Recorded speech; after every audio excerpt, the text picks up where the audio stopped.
यह कहानी है माधवपुर गांव की। उस गांव में गोपाल राम का परिवार रहता था। उस परिवार में 8 व्यक्ति थे। गोपाल राम, उसकी पत्नी पार्वती और 2 लड़के माधव और श्याम। माधव श्याम से बड़ा था। माधव की पत्नी का नाम था मालती। मालती एक बड़े घर की लड़की थी। उसको एक बेटा था, उसका नाम था बंटी। श्याम की पत्नी का नाम सावित्री था। सावित्री एक गरीब किसान की बेटी थी और उनको एक लड़की थी, उसका नाम था गुड्डी। एक दिन की बात है, गोपाल राम और पार्वती दोनों बातें कर रहे थे। भाग्यवान हम लोग बहुत किस्मत वाले हैं जो हम लोगों को माधव और श्याम जैसे लड़के हुए। कभी कभी मैं ये सोचता हूँ कि मैंने अगले जन्म में कोई पुण्य का काम किया होगा, इसीलिए भगवान ने मुझे आदर्श बेटे दिए हैं। माधव के पिताजी, आप बिल्कुल ठीक कहते हैं। हम लोग कितने भाग्यशाली हैं जो हम लोगों को आदर्श बहुएं और पोता पोती मिले। भाग्यवान हमारा परिवार कितना खुश है, सब लोग एक दूसरे की इज्जत करते हैं। हमारी दोनों बहुएं हम लोग का कितना ध्यान रखती है।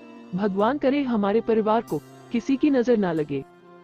गोपाल राम और पार्वती बातें कर रहे थे, तब दोनों बेटे वहां आते हैं। अरे माधव और श्याम, आओ आओ, आजकल बहुत जल्दी उठते हो, क्या बात है? नहीं नहीं पिताजी, आप लोग से जल्दी कहाँ उठ पाते हैं। पिताजी, आज खेत में थोड़ा काम ज्यादा था, इसलिए सोचा थोड़े जल्दी जाएंगे। बेटा, काम तो होते रहेंगे, बच्चों की पढ़ाई पहले, काम बाद में। आज के समय में पढ़ाई बहुत जरूरी है।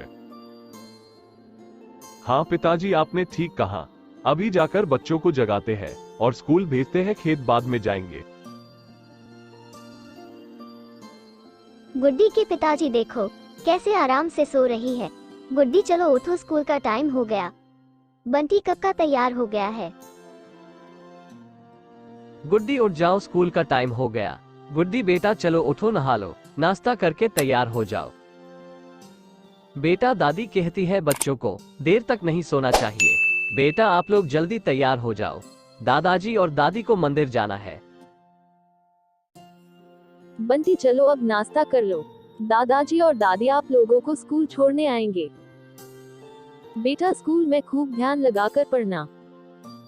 हाँ, मैं बहुत मेहनत करूँगा। बंटी बेटा, स्कूल में शरारत मत करना। अभी तुम लोग दादाजी के साथ चले जाओ, शाम को हम लोग स्कूल लेने आएंगे। बेटा तुम पढ़ लिख कर बड़ा आदमी बनना, दादाजी का सपना पूरा करना। पिताजी, मैं दादाजी का सपना पूरा करूँगा। क्या बात है बंटी, तैयार हो गया। चलो हम लोग भी तैयार है, पहले आप लोगों के स्कूल जाएंगे, फिर हम लोग मंदिर जाएंगे। पिताजी चलो, मैं आपको मंदिर तक छोड़ देता हूँ। नहीं माधव, हम लोग पैदल ही जाएंगे, स्कूल ज्यादा दूर नहीं है। गुड्डी, दादाजी और दादी आप लोग के साथ जा रहे हैं। दादाजी का ध्यान रखना और तुम लोग स्कूल में कोई शरारत मत करना। हाँ माँ, तुम चिंता मत करो, स्कूल करीब ही है। मैं दादा दादी का ध्यान रखूंगी, आप लोग चिंता मत करो। चलो अब दादाजी तैयार है आप लोग के साथ जाने के लिए। चलो बच्चों चलते हैं। दादाजी आज तो मजा आएगा आप लोग के साथ। बच्चों, आप लोग स्कूल में कोई भी शरारत मत करना और खूब मन लगाकर पढ़ाई करना। गोपाल राम और पार्वती बच्चों के साथ स्कूल चले और माधव और श्याम खेत जाने के लिए निकले।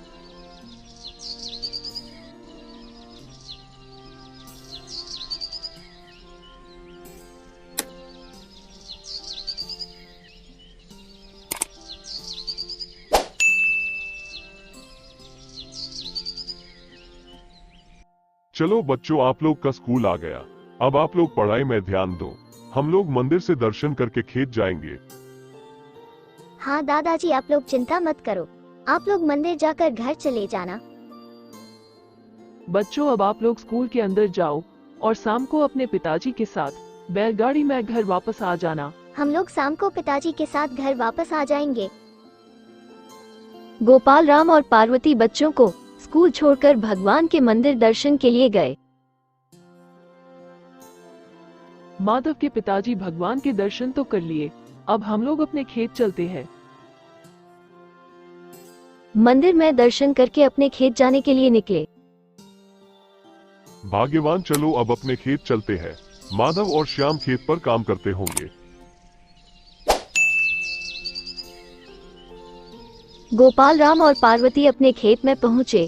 दोनों बेटों को खेत में काम करते देखा। अरे बेटा, थोड़ा आराम भी कर लो, कितनी मेहनत करोगे। धीरे धीरे आराम से काम करो और शाम को जल्दी घर वापस आ जाना। अरे माँ, तुम क्यों चिंता करती हो? अपना खेत है, काम तो करना चाहिए। माधव, हम लोग बच्चों को स्कूल छोड़ आए हैं। शाम को घर जाते समय अपने साथ बच्चों को घर ले आना। अरे श्याम, तुम जाओ, माँ और पिताजी को बैलगाड़ी में घर छोड़ा। अरे बेटा, रहने दो, हम लोग पैदल ही घर चले जाएंगे। तुम लोग चिंता मत करो। आप लोग भी थोड़ा जल्दी घर वापस आ जाना। ठीक है पिताजी, हम लोग जल्दी घर आ जाएंगे। पिताजी, हम लोग बच्चों को स्कूल से लेते आएंगे। गोपाल राम और पार्वती घर चले गए। खेत का काम खत्म करके माधव और श्याम बच्चों को लेने स्कूल गए। बच्चों को बैलगाड़ी में लेकर घर के लिए निकले। गोपाल राम ने माधव और श्याम को कुछ बात करने के लिए अपने पास बुलाया। माधव और श्याम, आप लोग जानते हो, अब हम लोग बूढ़े हो रहे हैं। हम लोग सोचते हैं कि अब इस घर की जिम्मेदारी आप लोग उठा ले। पिताजी, हम लोगों को ये जिम्मेदारी का भार मत दीजिए। ये घर की जिम्मेदारी आप लोग से बढ़िया कौन उठा सकता है। पिताजी, मेरी माँ कितनी समझदारी और सूझबूझ से पूरे परिवार को चलाती है। हम लोग की पत्नी का हम लोग कैसे बोल सकते हैं? आप लोगों को जो ठीक लगे वो कीजिए, हमें सब मंजूर होगा। बेटा, तुम लोग चिंता मत करो। तुम दोनों की पत्नियों की एक छोटी सी परीक्षा लेनी होगी। कौन यह घर की जिम्मेदारी बरोबर उठा सकती है, वह उस परीक्षा से पता चल जाएगा। पार्वती ने दोनों बहुओं को बुलाया। मालती और सावित्री, आप लोग जानती है यहाँ आप लोगों को क्यों बुलाया है? नहीं माँ जी, क्या बात है, हम लोगों को क्यों बुलाया है? बहू, आप लोग तो जानती है अब हम लोग बूढ़े हो गए हैं, तो अब हम लोग आराम करना चाहते हैं। यह घर की जिम्मेदारी आप लोगों को उठानी होगी। तो क्या मुश्किल है, मैं तो कोई भी जिम्मेदारी उठा सकती हूँ। मैं मेरे पिताजी के घर में सब हिसाब किताब में ही देखती थी। आप मुझे घर की जिम्मेदारी दे सकते हैं। बेटी, तुम लोग दोनों सही हो, लेकिन हमारे लिए तो दोनों बहुएं एक समान हो। तो यह तय करना मुश्किल होगा कि कौन ज्यादा काबिल है इस जिम्मेदारी के लिए। इसके लिए आप लोगों की छोटी सी परीक्षा लेंगे। जो परीक्षा में पास होगा उसको घर की जिम्मेदारी दी जाएगी। ठीक है, मैं तो तैयार हूँ कोई भी परीक्षा देने के लिए। मुझे मालूम है मैं जीतूंगी। अरे सावित्री, तुम क्यों कुछ नहीं बोलती? नहीं माँ जी, बड़ी दीदी बोल रही है तो मैं क्या बोलूँ। आपने जो सोचा होगा वह हम लोगों के लिए अच्छा ही होगा। माँ जी, मुझे परीक्षा के बारे में कुछ भी पता नहीं, फिर भी आपकी मर्जी, आप जो कहेगी वह हम लोग करेंगे। मैं एक गरीब परिवार से हूँ, मेरी तो ठीक से पढ़ाई भी नहीं हुई, तो भला मैं आपकी परीक्षा में पास कैसे होंगी। बहू, आप लोग दिमाग का सही इस्तेमाल करोगी तो कोई भी परीक्षा कठिन नहीं। बाबूजी, हिम्मत देने के लिए आपका धन्यवाद। आप लोग को कुछ दिया जाएगा। बहू, यह एक थैली चावल है। यह चावल आप लोग संभाल कर रखेंगे। यह परीक्षा 1-2 साल लंबी होगी। लेकिन याद रखना, ये चावल की थैली वापस देनी होगी।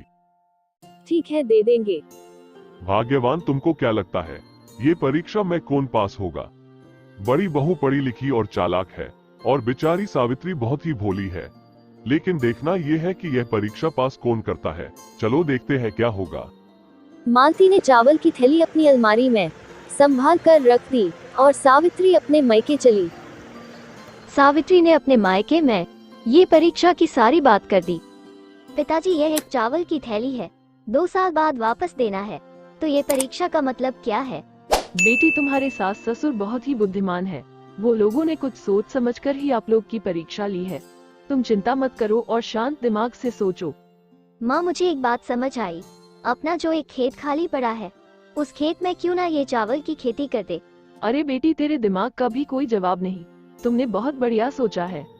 सावित्री बेटा, आज ही मैं उस खेत को फसल के लिए तैयार करता हूँ। हाँ बहना, अब तू बिल्कुल फिक्र मत कर। अगले साल तक तो यह चावल 5 बोरी जितने हो जाएंगे। हाँ मंगल बेटा, तूने बिल्कुल सही कहा। पिताजी, मैं मेरी बहना के लिए बहुत मेहनत करूंगा। सावित्री, तुम बेफिक्र होकर अपने घर जाओ। ये चावल की चिंता छोड़ दे। सावित्री अपनी चावल की थैली अपने मायके में दे आई। समय बिता 1.5 साल बाद गोपाल राम और पार्वती। भाग्यवान, 1.5 साल बीत गया, अब समय करीब है।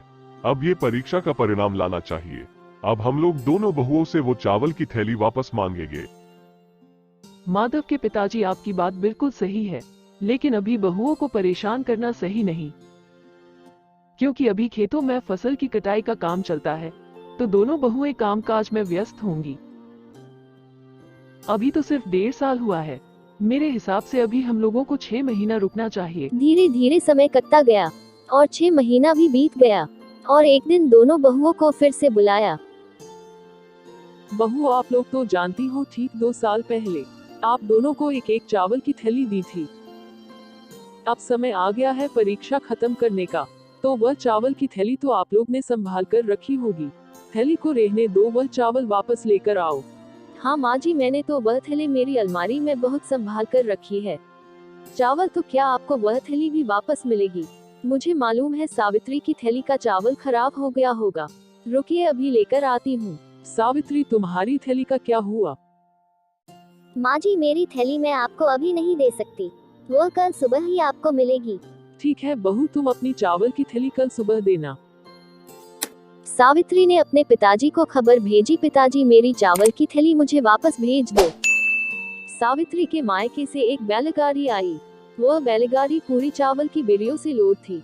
गोपाल राम और पार्वती यह नजारा देखकर सोच में पड़ गए। सावित्री ने चावल की थैली से लेकर यह चावल की बैलगाड़ी के इतने लंबे सफर की पूरी बात बताए। गोपाल राम और पार्वती बहुत खुश हुए और सावित्री को अपने घर की जिम्मेदारी देने के लिए बुलाया। हम लोग ने तो ये सोचा था कि बड़ी बहू पढ़ी लिखी और चालाक है, ये प्रतियोगिता वही जीतेगी, लेकिन तुमने तो अपने दिमाग का सही इस्तेमाल करके कमाल कर दिया। बहू, तुम ही यह जिम्मेदारी उठाने के काबिल हो। ये परीक्षा का मुख्य उद्देश्य ही यही था। सावित्री, तुमने आज साबित कर दिया, इंसान अगर अपने दिमाग का सही इस्तेमाल करे तो वो इंसान शून्य से भी सर्जन कर सकता है। सावित्री, तुम इस प्रतियोगिता की असली विजेता हो।